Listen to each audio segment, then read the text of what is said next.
Now, we heard from just 4 witnesses on Friday. One of those witnesses was on the stand for hours on end. He was a detective with the Evansville Police Department. His testimony came after 3 others. The first witness of the day was a handwriting examiner who testified that the letter confiscated at the jail and the note that was found inside a sympathy card given to Elizabeth Fox-Doerr at her husband's funeral by Larry Richmond Sr. were both written by the same person. She also revealed to the jury exactly what the jail letter said. Hello, Barbie. Just wanted to drop you a line or two. Hope you're holding up okay. The state is going to keep resetting your trial date, hoping to get you to take a plea deal.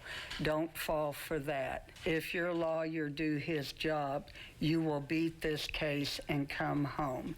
Stay safe, Barbie. You know who. Now, we don't know exactly who Barbie is referring to, but the state says it's Elizabeth. We also don't know who wrote the letter, but earlier in the week, Larry Richmond Sr.'s son testified that it was his father's handwriting. The second and third witnesses were Evansville firefighters. They both testified for the state about conversations they had with Elizabeth hours after her husband was killed about a pension. A couple of us were standing by the back overhead door near the parking lot and noticed a lady in the parking lot acting distraught.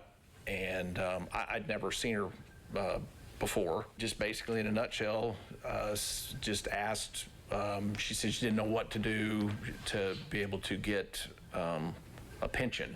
Now, the fourth witness was the detective. He brought with him security footage and more phone records. He testified about finding the deleted phone call between Elizabeth and Larry Richmond Sr. minutes before the murder, which is one of the state's biggest pieces of evidence so far. The defense went deeper into those phone records and found 28 other calls in just a few months that had been deleted off her phone too, which is something she told detectives she did often. The detective also testified that they found 15 different phone calls between Larry Richmond Sr. and Elizabeth Fox-Doerr during the time period that the state believes they were having an affair. The defense went deeper again and showed that a lot of those calls were either seconds long or went unanswered. Lastly, the defense brought up a tip that EPD received that the detective says wasn't followed up on. The defense says that could have brought about another suspect. He was approached while grocery shopping by an unnamed man with information about this case.